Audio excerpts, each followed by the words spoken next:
today's technique lesson, we're going to talk about one basic technique that you'll see in a lot of bartending video clips, which is shaking a cocktail. So why do we shake a cocktail? Not only do we want to mix the ingredients up and get the right dilution temperature, but one of the main key factors of mixing the drink is getting a bit of aeration into the drink. That kind of gives you texture if you're shaking for egg white. It helps with the emulsification, but more than anything else, it helps to make up ingredients that are a little bit more viscous, like syrups and your juices. For shaking a cocktail, you're going to need some tools.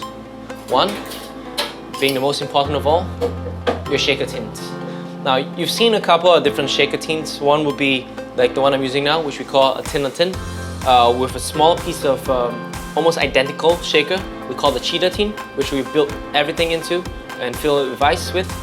And you will have the bigger piece which goes on top of it to complete the seal. That's also, of course, the Boston shaker, which is basically the same setup, but the cheetah tin is replaced with a Boston glass.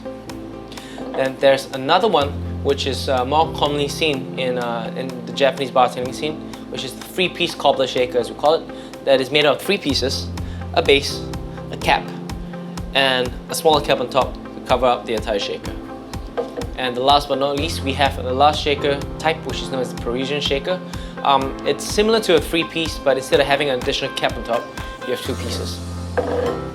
Now, to show you how to shake it for this example, we're just going to use water and some ice, and just to show you the basic technique behind it.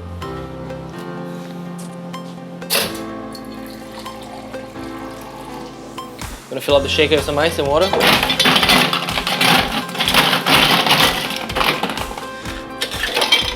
When filling up ice into your shaker, you just want to make sure that the ice fills up to the brim of the cheetah tin, and that's all you need.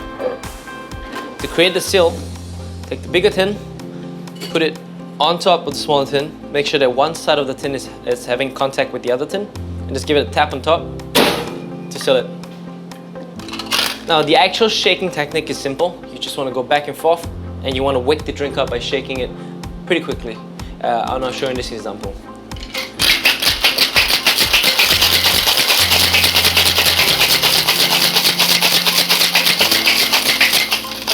So remember, you just want to go back and forth, back and forth, back and forth. That's it.